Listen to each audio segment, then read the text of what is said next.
Akhi kita bertanya, bagaimana mewujudkan perdamaian ketika terjadi pembagian waris?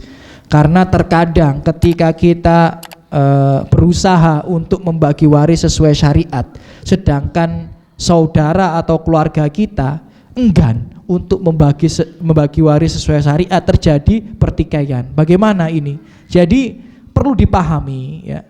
Kaidah ini itu mewujudkan perdamaian itu, saya ulang sekali lagi ya, tidak serta merta ya menghalalkan yang haram semuanya, tidak itu.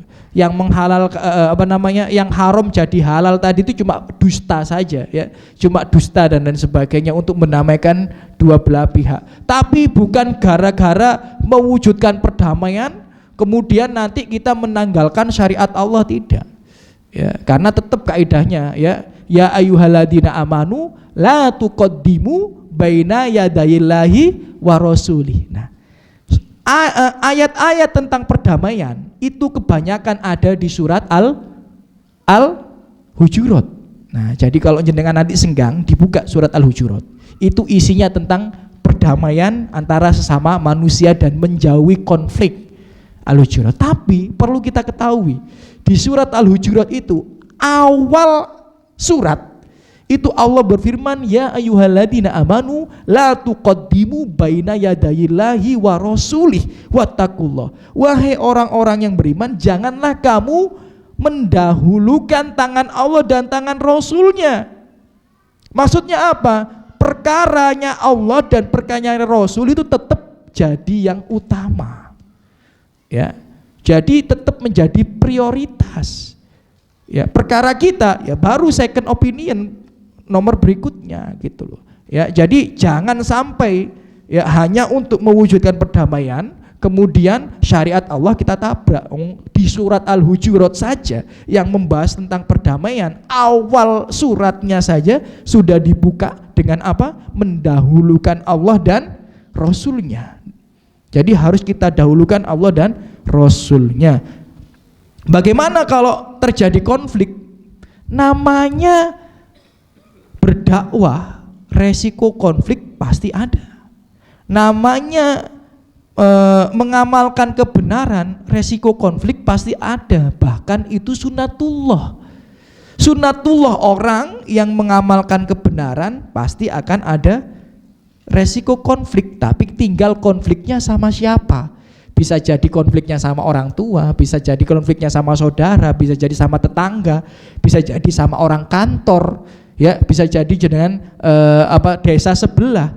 Namanya berdakwah, kita berada di atas kebenaran, ada resiko konflik. Jadi bagaimana yang harus dikerjakan? Ya tetap harus kita sampaikan.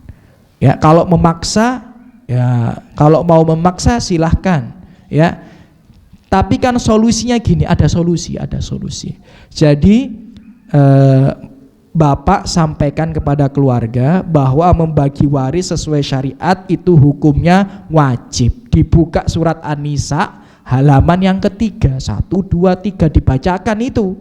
Ya dibacakan, kan mereka muslim semua tuh. Dibacakan Al-Qur'annya. Mereka percaya Al-Qur'an enggak? Bacakan aja. Ya, mereka kumpulkan, kalau ada ketemuan keluarga dibacakan bahwa orang yang membagi waris sesuai syariat dijanjikan surga. Orang yang tidak membagi waris sesuai syariat diancam dengan adab neraka. Bacakan.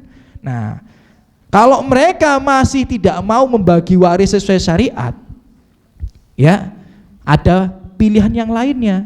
Bapak masih bisa untuk menggugat di pengadilan agama, karena di pengadilan agama menerima hal itu.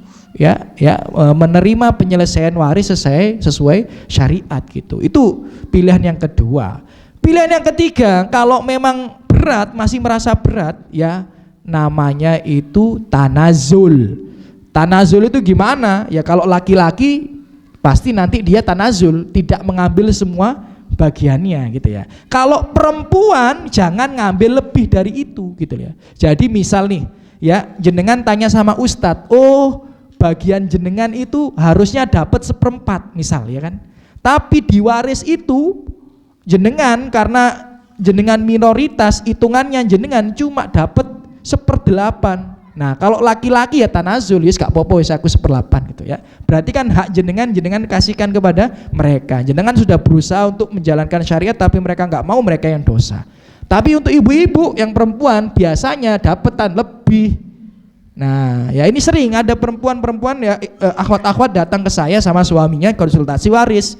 Tak hitungkan, ternyata dapatnya dia itu harusnya lebih sedikit daripada bagian yang sudah dibagikan. Maka bagaimana solusinya? Ya kembalikan kepada mereka gitu ya, kembalikan kepada mereka atau meminta keridhaan.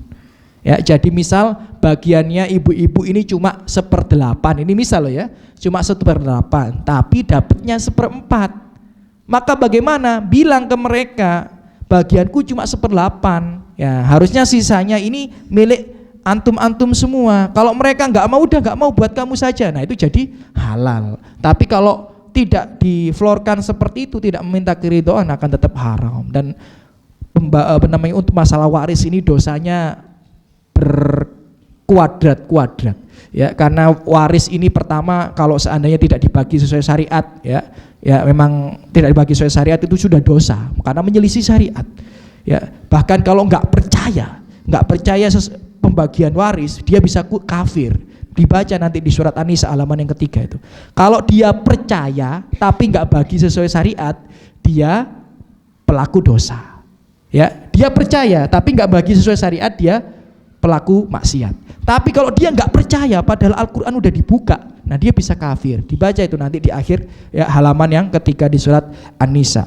Itu baru satu poin itu, belum poin berikutnya, memakan harta orang lain secara zalim. Itu nanti hadis yang lainnya yang di kitab Muwatta dijelaskan seperti nanti seluruh hartanya itu akan dirupakan api bara neraka dan dimasukkan ke dalam perutnya. Naudzubillah min dzalik. Semoga Allah menghindarkan kita daripada kemaksiatan yang tersebut, itu baik sengaja maupun tidak sengaja.